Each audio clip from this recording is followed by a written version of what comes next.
Assalamualaikum warahmatullahi wabarakatuh. Apa kabar semuanya? Semoga sehat selalu ya. Untuk pelajaran ekonomi kali ini, kita akan membahas mengenai persamaan akuntansi atau persamaan dasar akuntansi. Adapun kompetensi dasarnya, yaitu mengenai mendeskripsikan konsep persamaan dasar akuntansi dan menerapkan konsep persamaan dasar akuntansi.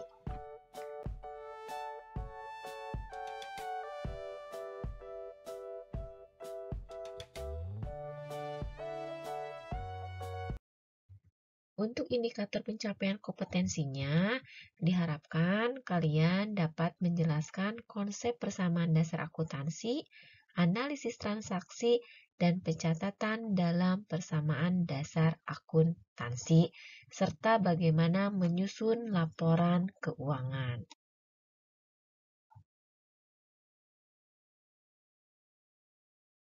Nah, untuk persamaan dasar akuntansi, di sini prinsip persamaan dasar akuntansi adalah keseimbangan atau balance.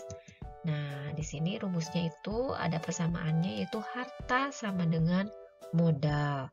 Atau harta ini adalah aktiva dan modal ini adalah pasiva. Bisa juga harta ini sama dengan utang plus modal, di mana harta yang kita miliki ini bisa bersumber dari modal ataupun bisa bersumber dari utang terhadap bank atau pinjaman yang lainnya.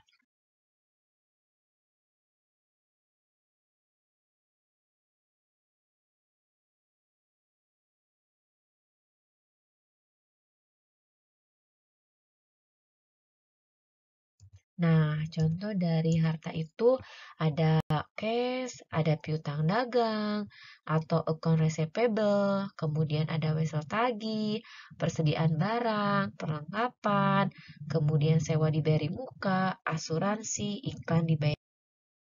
Ada juga harta tetap, ada tanah, mobil, gedung, dan lain-lain. Sekarang kita akan mencoba untuk membahas contoh dari transaksi, kemudian dituliskan dalam kolom persamaan dasar akuntansi. Transaksi tanggal 5 Mei 2015. Risa mendirikan perusahaan jasa servis elektronik dengan menyetorkan modal pada perusahaan sebesar 10 juta. Artinya di sini Nyonya Risa itu memberikan modal kepada perusahaannya sebesar 10 juta secara cash. Di sini ada akun aktiva kolom ya yang terdiri dari beberapa kolom dan ada bagian pasiva yaitu yang terdiri dari kolom utang dan modal. Ingat ya, bahwa aktiva ini aset atau harta, jangan yang tadi sudah dicontohkan dengan beberapa akun. Untuk tanggal 5 ini, apa yang terpengaruhnya atau akun apa yang terpengaruh? Nah, yaitu akun kas. Akun kas ini bagi perusahaannya bertambah sebesar 10 juta. Ditulis di dalam kolom akun kas 10 juta, ini dalam satuan ribuan ya, jadi 10.000 ditulisnya. Kemudian dalam pasiva juga di kolom modal ditulis 10 juta.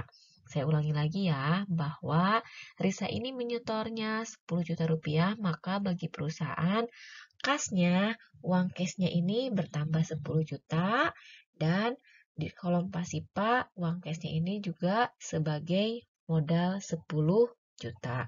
Maka sama, aktiva 10 juta, pasiva pun 10 juta. Selanjutnya, tanggal 6 Mei 2015 diberi perlengkapan secara tunai dari toko ABC seharga 100.000. Nah, akun apa yang terpengaruh? Tadi kan modalnya 10 juta ya cashnya. Dibelikan 100.000 untuk perlengkapan. Maka kasnya ini berkurang sebesar 100.000. Kita tulis tanggal 6 Mei di kolom kasnya 100.000 berkurang. Di tulis dalam tanda kurung, artinya ada pengurangan. Selanjutnya, selain akun kas ini, apa yang terpengaruh juga? Yaitu akun perlengkapan. Namun, akun perlengkapannya bertambah. Jadi kan, uang 100 ribunya, cashnya berkurang 100 ribu. Untuk apa? Untuk membeli perlengkapan sebesar 100 ribu. Sehingga, kas yang ada menjadi 9.900.000. Dari mana? Dari kas yang semula 10 juta dikurangi 100 ribu menjadi 9.900.000. Perlengkapannya yang tadinya tidak mempunyai perlengkapan, sekarang bertambah perlengkapannya senilai 100 ribu. Nah, untuk modalnya tetap 10 juta. Apabila kita periksa, kita sandingkan, Aktiva ini 9.900.000 ditambah 100 ribu menjadi 10 juta. Di sisi pasipanya pun sama 10 juta. Jadi balance ya, antara Aktiva dengan pasipa sama. Kita lanjut, tanggal 7 Mei. Dibeli peralatan servis dari toko Adis seharga 5 juta. Dari jumlah tersebut, baru dibayar 1.500.000 dan sisanya secara kredit. Nah, apabila ada kata kredit, berarti muncul utang. Dibeli peralatan. Kita beli peralatan sebanyak atau senilai 5 juta. Kemudian kita baru bayar 1.500.000, maka kas kita berkurang. Nya bukan 5 juta, tapi 1.500.000. Namun, tetap peralatannya bertambah senilai 5 juta. Karena belum dibayar secara full 5 juta, baru 1.500.000, maka muncullah utang sebesar 3.500.000. 5 juta dikurangi 1.500.000, maka 3.500.000. Kita lihat saldonya ya. 9.900.000 dikurangi 1.500.000, maka saldo yang tersisa ada 8.400.000. Perlengkapan 100.000, peralatan bertambah 5 juta, utangnya bertambah 3.500.000, modalnya 10 juta. Oke, next. Tanggal 8 Mei diterima berkas pendapatan jasa servis TV dari Tuan Gali sebesar 300.000. Nah, kita menerima pendapatan nih. Menerima pendapatan sebesar 300.000, artinya kas kita bertambah sebesar 300.000. Nah, kasnya bertambah ya. Dan di sebelah pasipa, modalnya pun bertambah 300.000. Keterangannya boleh ditulis di sana pendapatan jasa atau pendapatan. Kita cek saldonya. Ini saldonya yang kas 8.400.000 dikurangi 300 menjadi 8.300.000. Perlengkapannya 100. Peralatannya 5 juta, utangnya 3.500.000, modalnya 10 juta ditambah 300 menjadi 10.300.000. Saya ulangi ya, ini dalam ribuan. Jadi ditulisnya hanya 10.300, tidak ada 3 nolnya lagi. Oke, karena dalam ribuan ya. Tidak bingung kan? Oke, kemudian tanggal 10 Mei dibayar gaji karyawan. Kita membayar nih. Berarti kita mengeluarkan uang. Kas kita berkurangnya berapa? Nih bayarnya 200.000.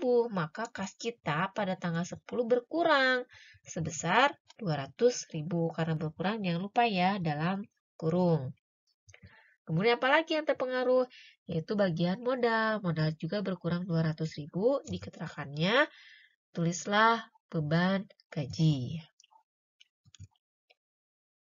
Nah, saldonya 8.700.000 dikurangi 200, 8.500.000, perlengkapannya 100.000, peralatannya 5 juta, utangnya 3.500.000, maka modalnya 10.300.000 dikurangi 200, 10.100.000.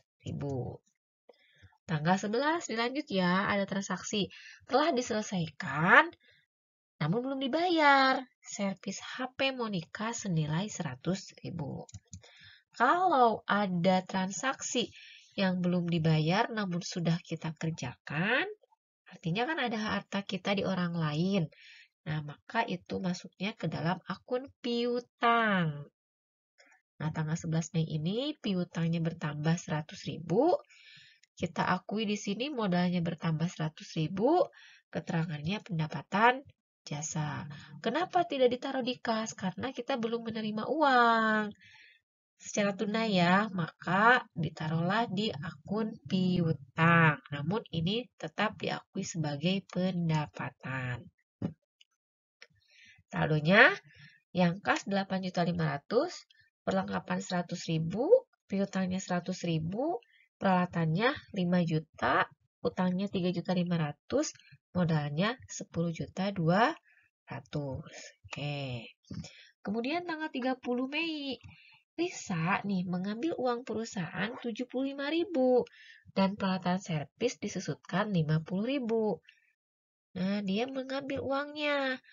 Artinya kas perusahaannya berkurang dong, 75.000. Jangan lupa, ada disusutkan sebesar 50.000. Maka tulislah beban penyusutannya 50.000. Ini penyusutan peralatan kan? Berarti si peralatannya tuh nilainya berkurang sebesar 50.000. Di modalnya dituliskan 75 ditambah 50, 125.000. Nah, ini keterangannya. Beban penyusutan atau freight. Nah, saldo akhirnya ini untuk saldo kasnya 8.425.000, perlengkapannya 100, piutangnya 100, peralatannya 5 juta, beban penyusutannya 50.000, dan utangnya 3.500.000, modalnya 10.075.000. Nah, coba kalian cek apakah Aktiva-nya sama dengan Fasipa dengan cara menjumlahkan semua akun yang ada di Aktiva. 8.425 tambah 100 tambah 100 tambah 5 juta dikurangi 50.000. Coba kalian cek. Kemudian yang di Pasipanya 3.500 ditambah 10.075.000. Silahkan kalian tulis jumlah Aktiva dengan Pasipanya di komen apakah sama atau tidak. Untuk pertemuan kali ini, kita sudah membahas contoh mulai dari pencatatan persamaan dasar akuntansi. Dimana tadi kan untuk prinsipnya adalah Aktiva harus sama dengan Fasipa. Dimana Aktiva ini tadi apa? Harta atau aset. Kalau Fasipa itu adalah utang plus modal. Iya, betul. Nah, anak-anakku sekalian, teman-temanku sekalian, jadi nanti kita akan bahas lagi untuk persamaan dasar akuntansi di pertemuan yang akan datang ya. Mudah-mudahan kalian paham. Apabila ada yang belum paham, boleh nanti kalian chat langsung atau di komennya juga boleh, silahkan. Terima kasih semuanya. Wassalamualaikum warahmatullahi wabarakatuh.